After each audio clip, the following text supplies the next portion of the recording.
So, brothers and sisters, it's a great day that the general conferences were actually going on this month, and this is actually was an Easter season, and there are so many messages that were actually given during this general conference. That is the general conference in April 2025, just the latest general conference that is ongoing. And a message that was given first of all from the prophet. He spoke a lot of wonderful and words of wisdom that if the saints will adhere to this counsel, actually we will be safe in this world. We will actually be very, very safe. And I'd like us just to listen to a counsel that President Russell M. Nelson gave during this general conference. It was actually one of the greatest counsel that one can ever actually, receive. And without further ado, let me just invite you so that we can listen to this counsel. Please welcome. My dear brothers and sisters, I am grateful to speak to you today in this important general conference. My eyes continue to get older. Thank you for your understanding as I deliver my message. We live in a day of great momentum in the Church of Jesus Christ of Latter-day Saints. I am filled with joy as I see progress in so many areas. I am especially inspired by our youth. They are giving service in large numbers. They're seeking their ancestors and performing ordinances in the temple. Our young men and women are submitting applications for missionary service in record numbers. The rising generation is rising up as stalwart followers of Jesus Christ. Recently, I met a new great-granddaughter. When I contemplate the challenges she will experience in her life, I feel a great desire to help her build faith in Jesus Christ.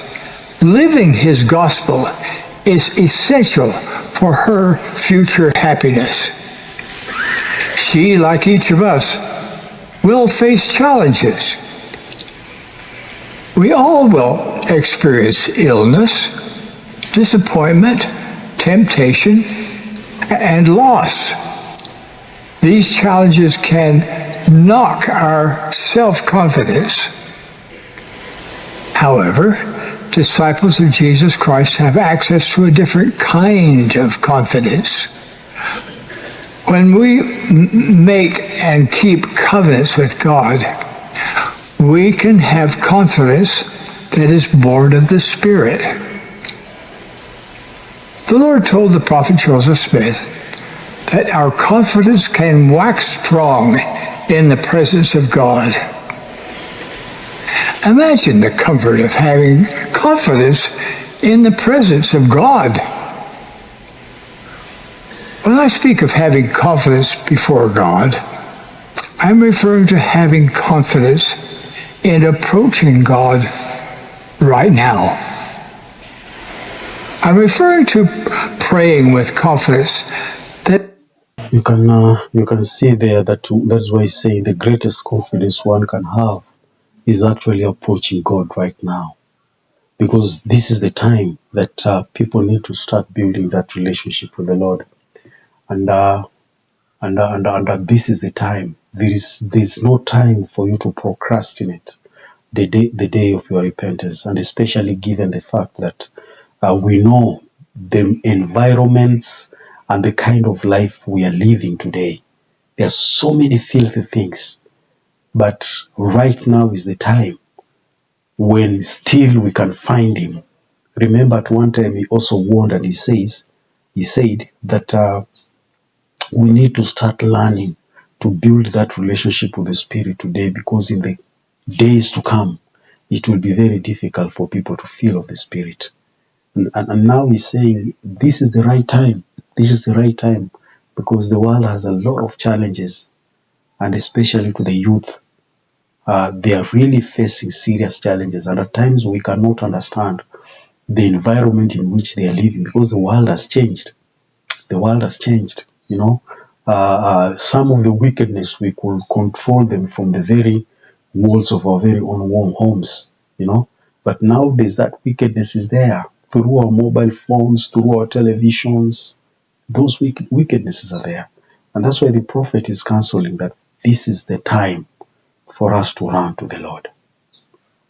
Father hears us, and He understands our needs better than we do. I'm referring to having confidence that He loves us more than we can comprehend, that He sends angels to be with us and with those we love. I'm referring to having confidence that He yearns to help each of us reach our highest potential. Now, how do we gain such confidence?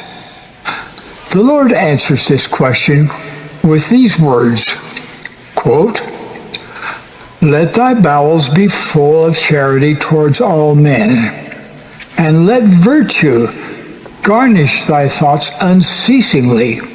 Then shall thy confidence wax strong in the presence of God." End quote. There's the key in the Lord's own words. Charity and virtue open the way to having confidence before God. Brothers and sisters, we can do this. Our confidence can truly wax strong in the presence of God right now. Let's consider both. I like when he uses the word right now. In other words, it means without no delay, because we have no time. We have no time. And he's emphasizing it. He's emphasizing. I like it the way he used the word right now, because there is no time. And when he says that the Lord wants us to actually reach our fullest potential, you know, he wants us to reach our fullest potential, and he's willing to help us, you know, and that is what the prophet is actually emphasizing right now. Charity and virtue. First, charity. 2 years ago, I called upon us as covenant followers of Jesus Christ to be peacemakers. I repeat what I said then. Anger never persuades. Hostility builds no one. Contention never leads to inspired solutions.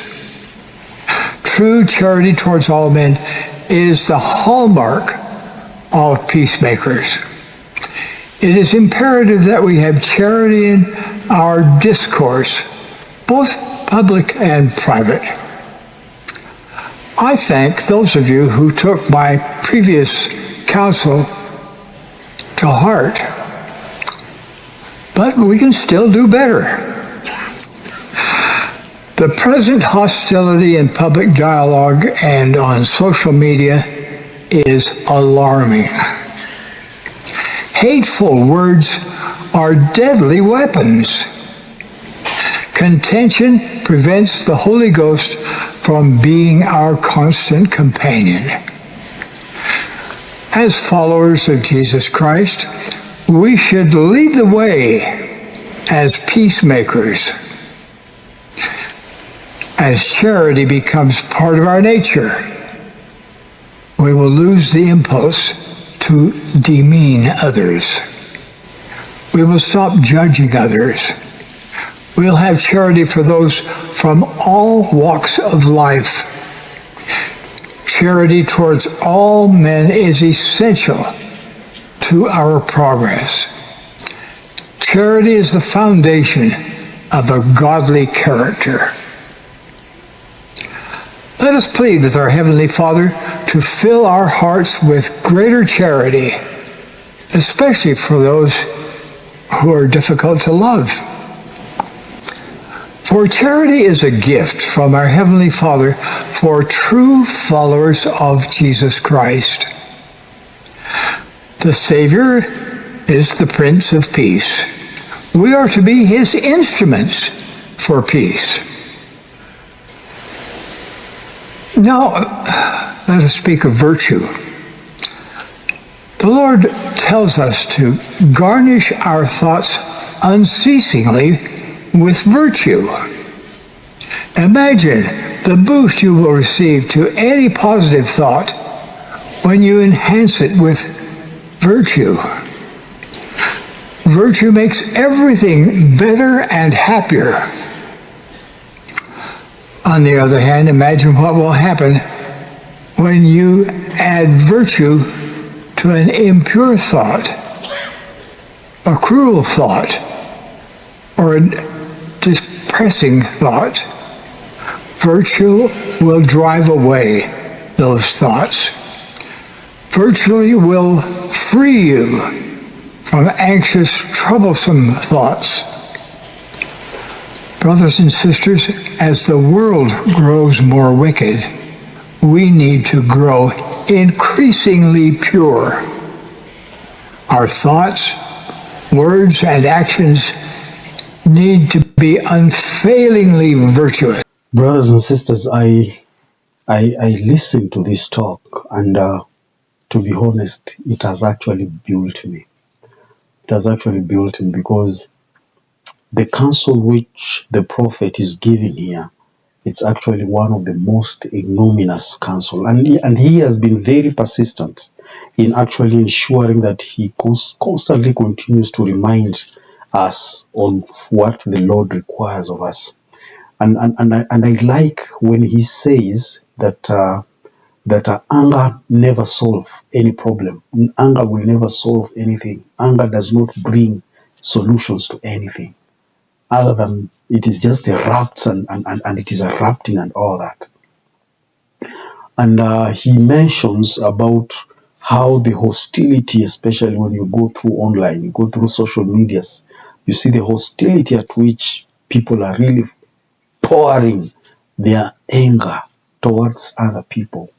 And like in my country right now, you look at how people are really brushing, how they are so much displeased with certain things that their governments are doing. And you could see how, the insults and all that, the way they are being thrown. And the prophet is counseling that for those who've kept the covenants, we are supposed to be actually peacemakers. We are supposed to be peacemakers, that the virtue, the way the Lord says that let virtue garnish their thoughts unceasingly, that we need to clothe ourselves with virtue, and we need to be the ambassadors of peace, because as the world is becoming more wicked, that is what he says, as the world is becoming more wicked, so are we also supposed to be more righteous and more virtuous. And I could see that, and which is a big clarion call to most of us, and especially to our youths, because a lot of things are happening today, and at times you look at what is happening, you wonder. You wonder.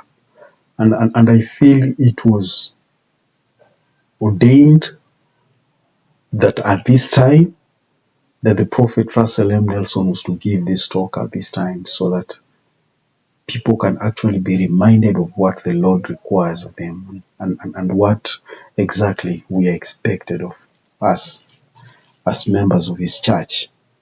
And one thing I've come to realize, that the Lord requires us to be peacemakers. The Lord wants us to save many people, and we cannot save people if we are actually being driven by anger, and we are not actually champions of peace in our very own lives. So that is one of the greatest things that I've picked from this conference talk from the prophet Russell M. Nelson. Otherwise, if there be many other thoughts, please let me know of what you've learned from this from this talk. And let me also learn your perspective of what the Prophet Russell M. Nelson has actually shared. Thank you very much for being with me, and I'm looking forward to see you again next time. Thank you.